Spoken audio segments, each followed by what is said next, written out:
Hello बच्चों, देखो आज हम चैप्टर 9 के लिए वीडियो नंबर 20 लेकर के आए हैं। तो देखो हम पढ़ रहे थे अपवर्तन के कारण घटित होने वाली घटनाएं। तो इससे पिछले 2 वीडियो थे, उसके अंदर अपवर्तन की 6 घटनाओं के बारे में अपन पढ़ चुके हैं और आज 7वीं जो घटना है पूर्ण आंतरिक परावर्तन, इसके बारे में अपन पढ़ने वाले हैं। तो पूर्ण आंतरिक परावर्तन परीक्षा की दृष्टि से बहुत इंपॉर्टेंट घटना है, अपवर्तन पर आधारित। तो इसको अपन समझेंगे क्या होता है पूर्ण आंतरिक परावर्तन। तो भाई देखिए, इसको हम एक चित्र की सहायता से समझेंगे।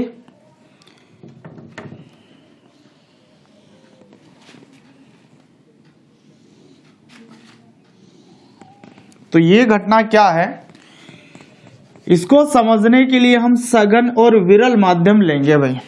तो नीचे की ओर मैं सघन माध्यम लूंगा और ऊपर की ओर में विरल माध्यम ले लूंगा यहां पर।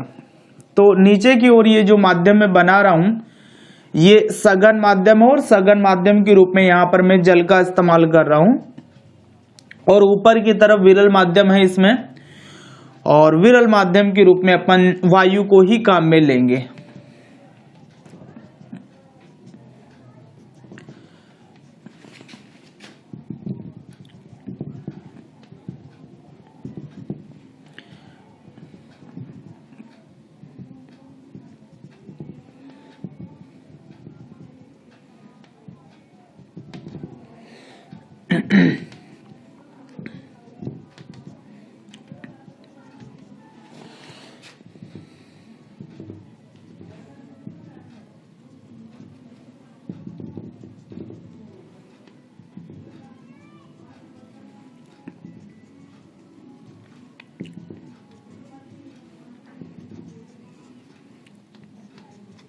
हाँ, तो देखो भाई नीचे की तरफ अपन ने सघन माध्यम ले लिया और सघन माध्यम के रूप में भी मैंने यहां पर जल काम में लिया है। तो नीचे की ओर मैं लिख देता हूं यहां पर सघन माध्यम, और ऊपर की ओर आपको पता है कौन सा माध्यम है, विरल माध्यम। ठीक है, सभी जगह ऐसा ही है।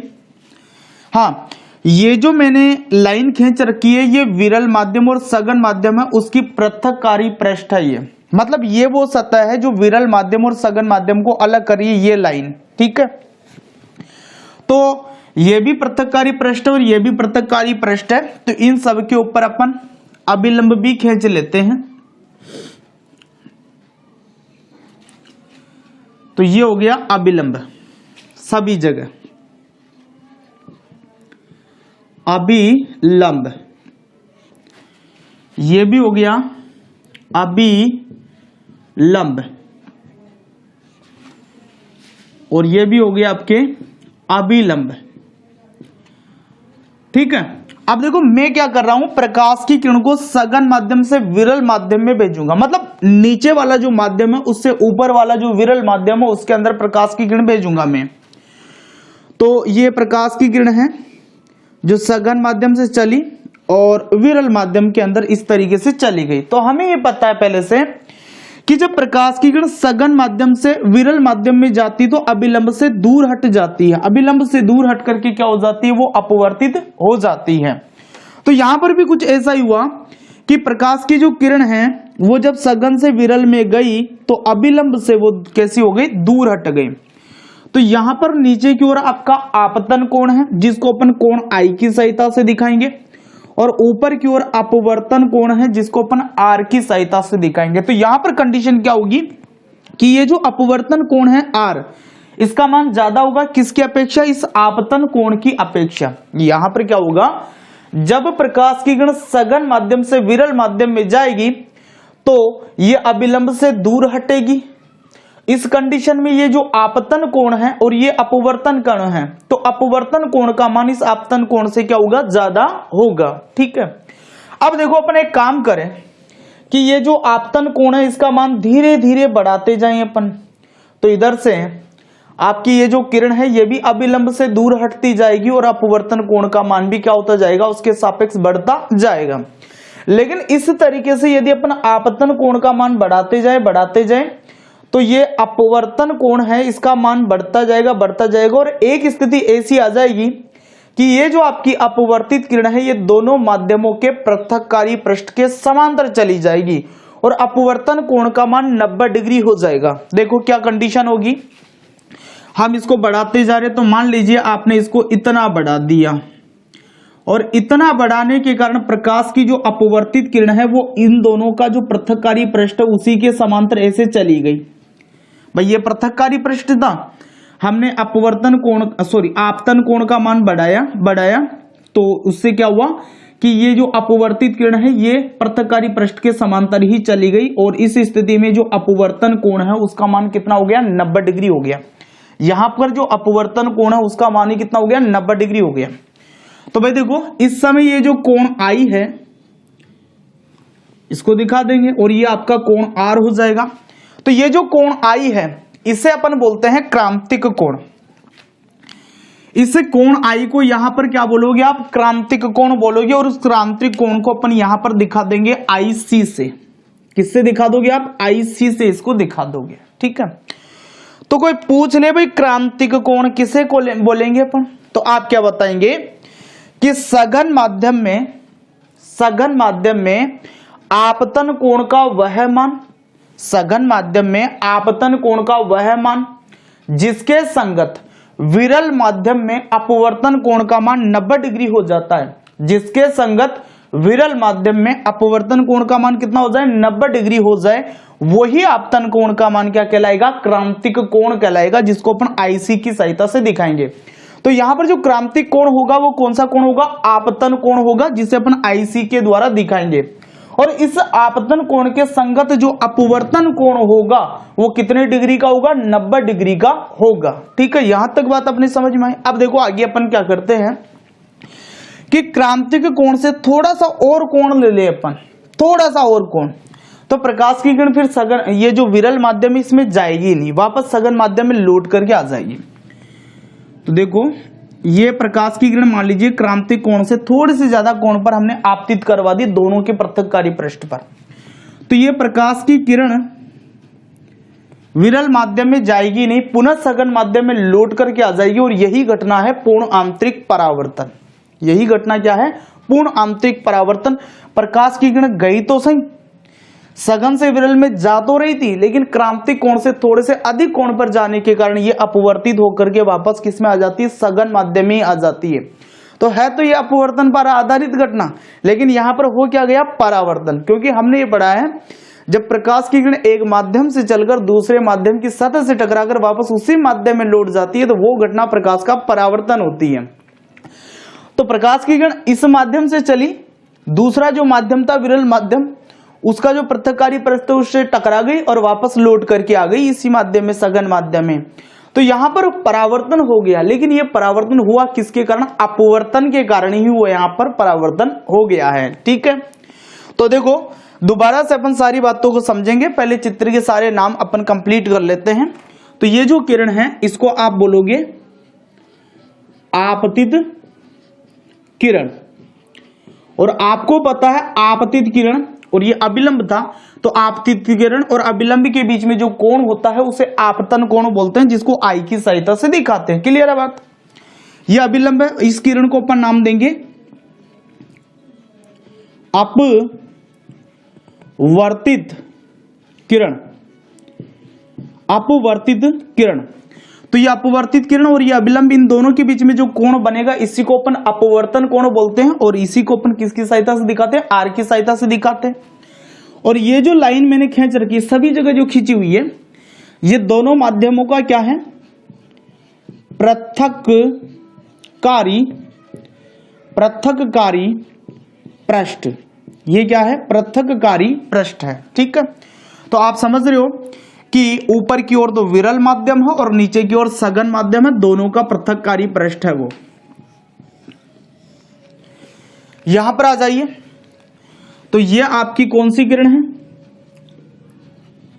आपतित किरण, और ये है आपकी अपवर्तित किरण, अपवर्तित किरण, ठीक है। तो यहां पर कोण आई से मैंने दिखाया है तो यह अपवर्तन कोण ही, लेकिन यहां पर इस कोण को अपन क्या बोलेंगे, क्रांतिक कोण बोलेंगे, क्योंकि इसके संगत जो अपवर्तन कोण आर है वो 90 डिग्री का हो चुका है।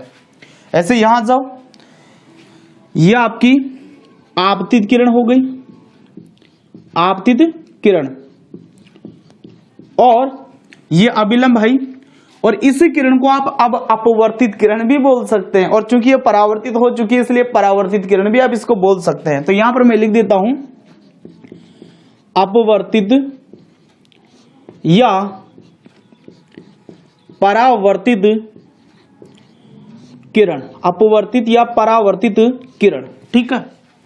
हाँ तो भाई जो बातें मैंने बताई है उसी को अपन एक बार यहां देख लो। देखो मैंने कहा जब प्रकाश की किरण सघन माध्यम से विरल माध्यम में जाती है तो वो अभिलंब से दूर हट जाती है, और इस स्थिति में अपवर्तन कोण का मान आपतन कोण से अधिक होता है।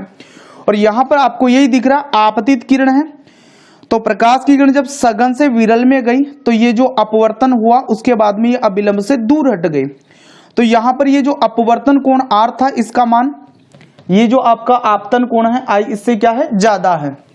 आगे देखो हमने किया कि यदि आपतन कोण का मान धीरे धीरे बढ़ाया जाए, तो इस आपतन कोण का मान अपन धीरे धीरे बढ़ा रहे हैं, तो आपतन कोण के एक विशिष्ट मान पर जाकर के क्या हो गया, अपवर्तन कोण का मान 90 डिग्री हो गया, और जो प्रकाश की अपवर्तित किरण थी वो दोनों पृष्ठों का जो पृथककारी पृष्ठ उसके समांतर क्या गमन कर गई।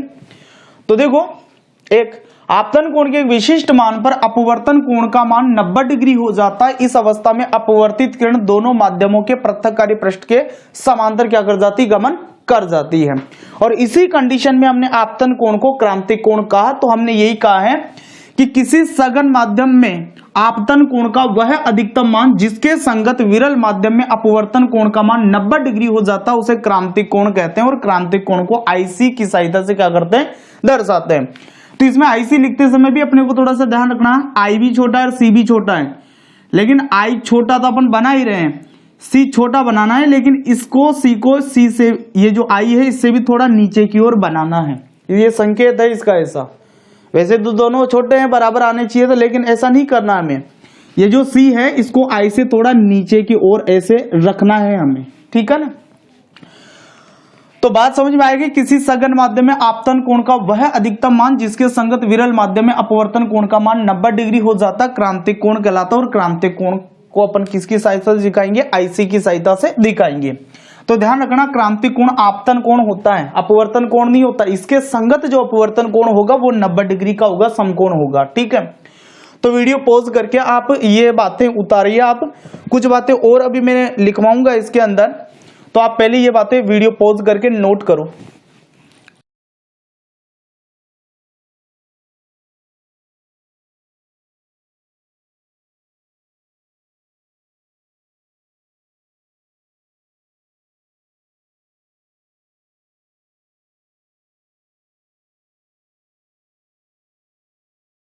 ठीक है भाई, आपने नोट किया। तो देखो यहां तक की बात तो मैंने लिख दी थी ऊपर, अब ये बात भी अपन लिखेंगे शब्दों के अंदर।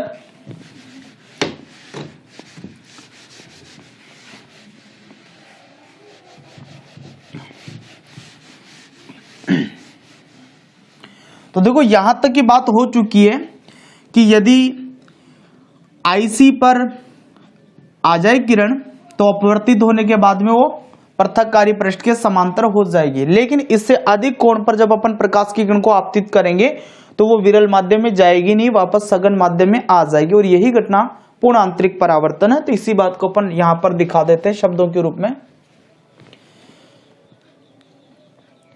अब यदि आपतन कोण का मान क्रांतिक कोण के मान से भी अधिक कर दिया जाए तो प्रकाश की किरण विरल माध्यम में बिल्कुल भी नहीं जाती है तथा वापस लौटकर सघन माध्यम में ही आ जाती है।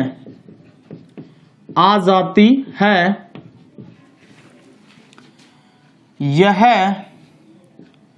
घटना ही पूर्ण आंतरिक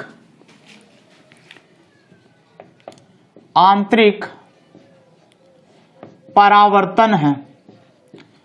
पूर्ण आंतरिक परावर्तन है। तो हमने यही लिखा है यहां पर कि यदि ये आपतित किरण क्रांतिक कोण से भी अधिक कोण पर आपतित होगी तो अपवर्तित होने के बाद में ये विरल माध्यम में तो जाएगी नहीं, वापस सघन माध्यम में लौट करके आ जाएगी, और यही घटना क्या है? पूर्ण आंतरिक परावर्तन।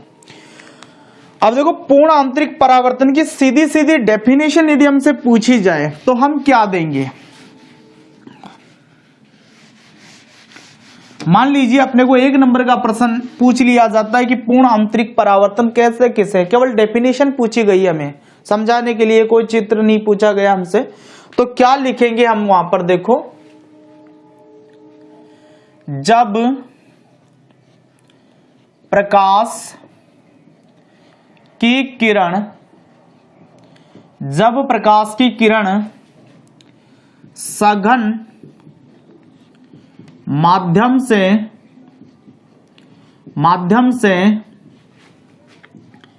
विरल माध्यम में गमन करती है एवं दोनों माध्यमों के पृथक्कारी पृष्ठ पर क्रांतिक कोण से अधिक कोण पर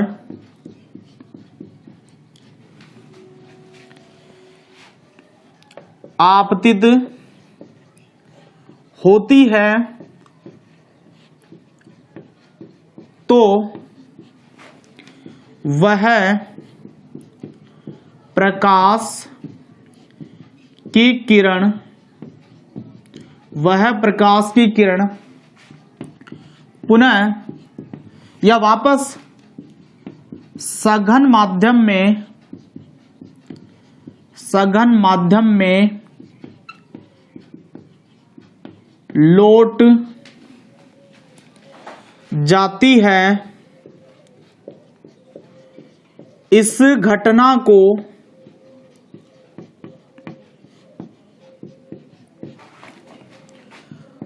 पूर्ण आंतरिक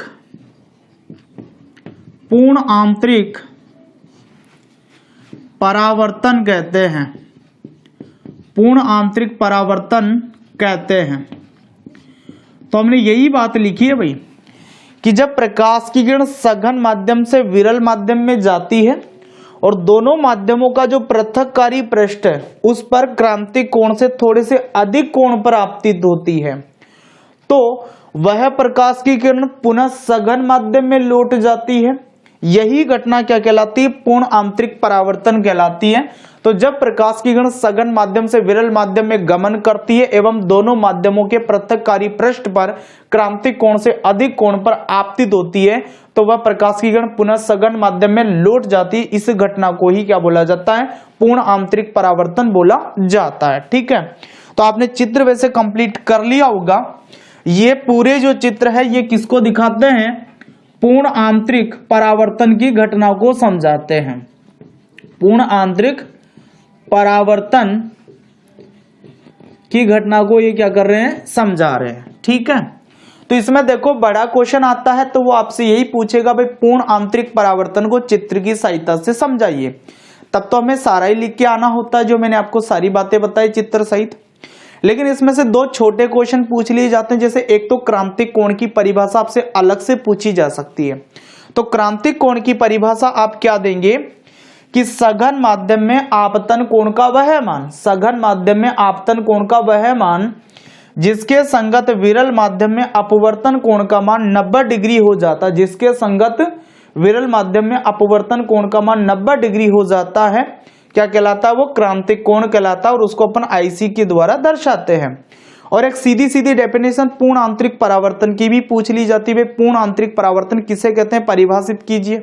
ऐसा प्रश्न आ जाए सीधा सीधा, समझाने के लिए नहीं बोले, चित्र के लिए नहीं बोले, 1 नंबर का प्रश्न आया है तो अपन सीधा डेफिनेशन क्या लिखेंगे कि जब प्रकाश की किरण सघन माध्यम से विरल माध्यम में गमन करती है एवं दोनों माध्यमों के पृथक्कारी पृष्ठ पर क्रांतिक कोण से अधिक कोण पर आपतित होती है, तो वो प्रकाश की किरण पुनः सघन माध्यम में लौट जाती है। ये घटना पूर्ण आंतरिक परावर्तन कहलाती है। ठीक है, तो पूर्ण आंतरिक परावर्तन है तो एक परावर्तन ही, लेकिन ये अपवर्तन की घटना के कारण होता है। तो एक इंपॉर्टेंट घटना है, अच्छे से ध्यान रखना है इसका।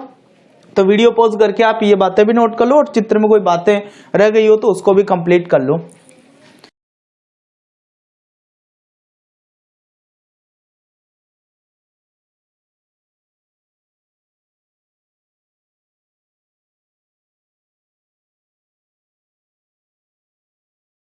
ठीक है भाई, किया आपने नोट। अब देखो इसके बाद में ये जो पूर्ण आंतरिक परावर्तन है, इस घटना का एक उपयोग भी है। तो उपयोग क्या है वो भी अपन थोड़ा सा समझ लेते हैं।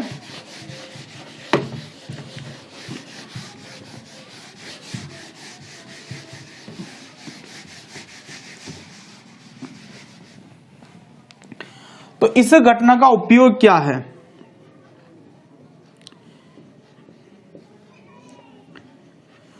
तो देखो भाई, उपयोग में समझने के लिए अपने को क्या करना है कि एक तंतु होता है जिसे अपन बोलते हैं प्रकाश तंतु।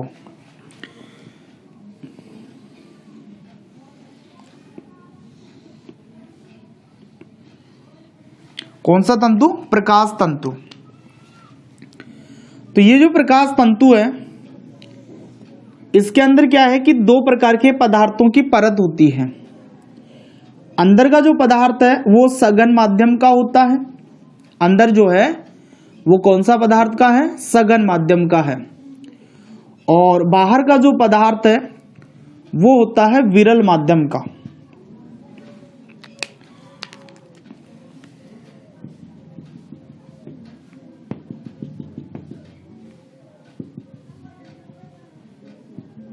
बाहर का जो पदार्थ वो कौन से माध्यम का? विरल माध्यम का। तो इस प्रकाश तंतु के अंदर क्या किया जाता है भाई? जो प्रकाश की किरण है वो क्रांतिक कोण से थोड़े से अधिक कोण पर डाली जाती है। तो क्रांतिक कोण से थोड़े से अधिक कोण पर वो डाली जाएगी। तो चूंकि अंदर सघन है, बाहर की ओर विरल है, तो ये प्रकाश की किरण बार बार इसी माध्यम के अंदर इस तरीके से परावर्तित होती जाएगी। तो मतलब प्रकाश इसके अंदर क्या करेगा? गति करेगा। तो यहां पर बाहर की ओर आपके विरल माध्यम है और अंदर की ओर सघन माध्यम है, सघन माध्यम। और इधर से हमने प्रकाश की किरण डाली है और प्रकाश की किरण भी क्रांतिक कोण से थोड़े से अधिक कोण पर डाली है। तो ये प्रकाश की किरण इसके अंदर गति करेगी और पूर्ण आंतरिक परावर्तन के द्वारा इसके अंदर गति करती हुई जाएगी, दूसरे सिरे तक पहुंच जाएगी। अब देखो, इस धरती पर जितनी भी भौतिक वस्तुएं हैं उसके अंदर प्रकाश की जो गति है या वेग है वो सबसे ज्यादा होता है। तो यदि अपन सूचनाओं को इस प्रकाश के वेग से भेज पाए तो मतलब अपन सूचनाओं को बहुत तेज गति से क्या कर पाएंगे, भेज पाएंगे। तो जो संचार होता है, संचार का मतलब सूचनाओं को एक स्थान से दूसरे स्थान तक भेजना। तो संचार के अंदर ये जो प्रकाश तंतु है इसका उपयोग किया जाता है, प्रकाश तंतु, जिसे अंग्रेजी में ऑप्टिकल फाइबर बोला जाता है। तो इस प्रकाश तंतु का क्या किया जाता है, उपयोग किया जाता है। और इसके अंदर किसका उपयोग हो रहा है, आपको पता है प्रकाश की जो पूर्ण आंतरिक घटना उसका उपयोग होता है। इसके अलावा हमारे शरीर से संबंधित एक जांच होती है एंडोस्कोपी, उस एंडोस्कोपी के अंदर भी इस प्रकाश तंतु का इस्तेमाल किया जाता है और इसके अंदर भी पूर्ण आंतरिक परावर्तन घटना का क्या किया जाएगा, उपयोग किया जाएगा। तो यहां पर एक ही उपयोग आपको ध्यान में रखना है कि प्रकाश तंतु के द्वारा संचार में, प्रकाश तंतु के द्वारा संचार में पूर्ण आंतरिक परावर्तन प्रभाव का उपयोग किया जाता है, उपयोग किया जाता है। प्रकाश तंतु के संचार में, प्रकाश तंतु के द्वारा संचार में, सॉरी यहां पर थोड़ी मिस्टेक हो गई, द्वारा संचार में। तो प्रकाश तंतु के द्वारा संचार में पूर्ण आंतरिक परावर्तन प्रभाव का ही क्या किया जाता, उपयोग किया जाता। और ये प्रकाश तंतु है, इसकी कार्य प्रणाली आप समझ गए होंगे। तो वीडियो पॉज करके ये छोटा सा जो इसका उपयोग था वो भी आप उतार लीजिए।